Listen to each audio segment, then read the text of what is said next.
Après avoir vu comment faire une augmentation la semaine dernière, cette semaine, nous allons voir comment faire une diminution. C'est toujours aussi simple. J'ai repris mon petit échantillon de la semaine dernière. C'est-à-dire que j'ai fait 7 mailles en l'air, un premier rang en bride, un deuxième rang en bride. Je suis donc arrivée au début de mon rang.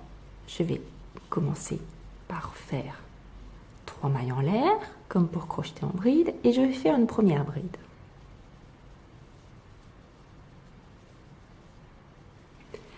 Là, je vais faire ma diminution. Je vais commencer par faire une autre bride. J'enroule mon fil, je pique, je ramène le fil, je passe le fil dans les 2 premières boucles sur mon crochet. Et je m'arrête ici. Je ne termine pas ma bride. Je la laisse à moitié faite. Et je vais commencer une autre bride dans la maille suivante.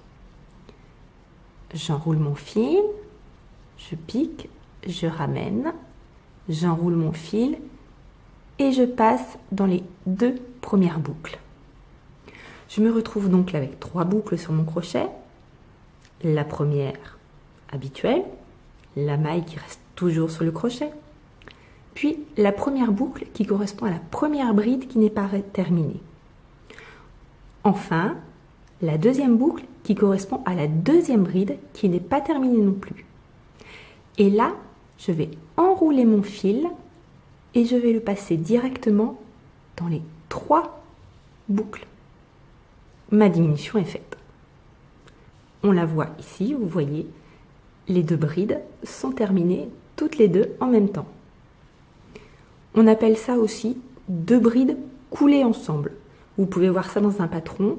2 brides coulées ensemble, c'est une diminution. C'est 2 mailles, 2 brides que l'on ferme ensemble. Je vais faire une bride normale.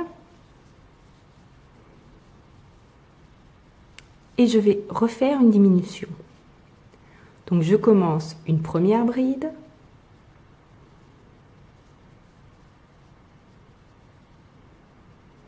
Puis je commence une deuxième bride.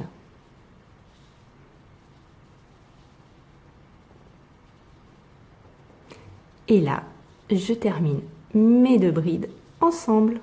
Et voilà ma deuxième diminution. Voilà, c'est tout pour aujourd'hui. Au revoir.